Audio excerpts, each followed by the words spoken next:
Me and the girls are going to have a conversation, so if you're not a girl, keep scrolling. But if you're a girl adjacent, do what you wish. As a woman who leads women, I've heard some version of this multiple times. Yeah, but you're different. This is easier for you. You have everything.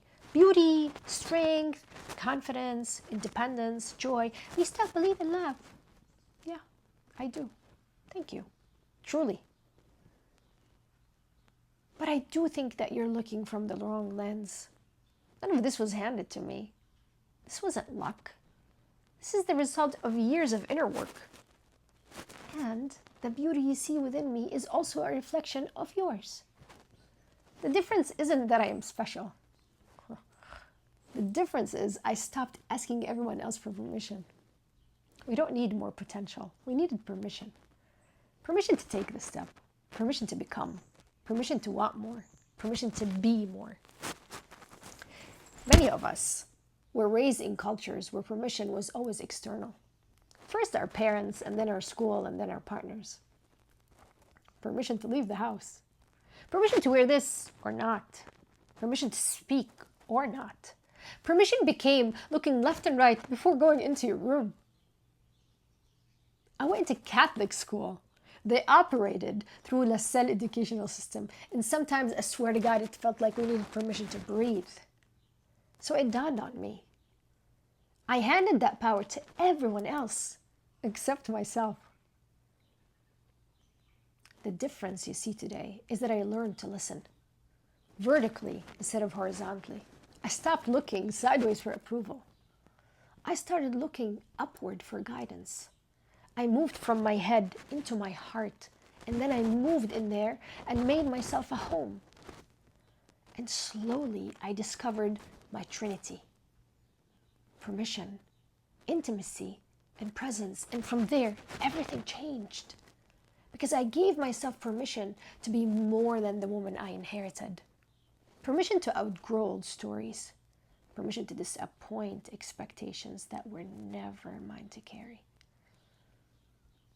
Permission to discover who God actually created me to be.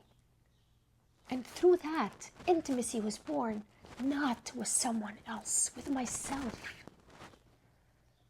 Because I had spent years believing I understood patience, when the truth is I had rarely experienced it. No one had waited long enough for me to uncover what had been buried for years, because I was never given permission to speak. So I thought I understood communication. Then I learned that silence isn't strength. It's often avoidance dressed as control. Then I learned that saying I'm fine when I wasn't protecting anyone. I was abandoning myself. Loving myself exposed every gap in how I understood relationships. It showed me where I flinched, where I deflected, where my old wounds were still writing the script without my permission. I was taught love meant to find someone who made everything easy. Now I learned loving myself well means choosing someone who inspired me to keep doing the hard work, the reflection, the accountability, the uncomfortable conversations that actually changes you. Trusting the process of love revealed me to myself. The woman who communicates, who tells the truth, who stays, who chooses honesty over comfort. She's here today because I give her permission. Permission to exist. I give her permission to experience intimacy of being known. Because intimacy is so much deeper than physical closeness. It's someone knowing the way your breathing changes before you cry. Remembering how you like your tiramisu. Hearing the subtle shift in your voice before you admit you're anxious. That kind of knowing is sacred. And I didn't realize how starved I was for it. And I spent years with people who never truly saw me. I performed so well to make everyone comfortable. I edited my thoughts and softened my edges. But that's not love. That's accommodation. That's survival, pretending to be connection. Real love asked for all of me. The sharp edges, the contradictions, the complicated thoughts, the dreams I'm still afraid to say out loud. It asked me to stay instead of disappear. Now you get to know me in a way that once felt so dangerous.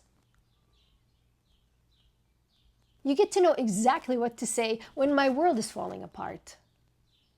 You know the fears I never voiced, the dreams I barely whisper, and instead of using that knowledge as a weapon to use against me, use it as a map to love someone better. And that kind of intimacy changes a person. Being known like that doesn't make you vulnerable, it makes you real. And when the time comes, and I will look into his eyes, then I will know I finally found him. But intimacy alone isn't enough. You still need presence. So I stopped waiting to be happy. I'm happy now. I stopped waiting to be joyful. I choose joy now. I stop postponing my life until love arrives. I start living for me. I loosened my grip on how life should look like and gave my life permission to surprise me with a beautiful new story. I do imagine that Josh Waitzkin meant something like this when he spoke about experiencing life strapped to the front of a train, meeting life as it moves through space and time. To me, that's one of the greatest gifts we can give ourselves.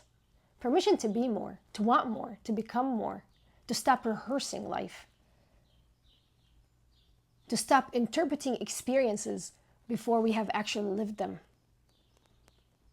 To let this moment arrive without immediately demanding it to explain itself, to trust that our nervous system no longer has to filter every experience through yesterday in order to survive today, to feel the wind,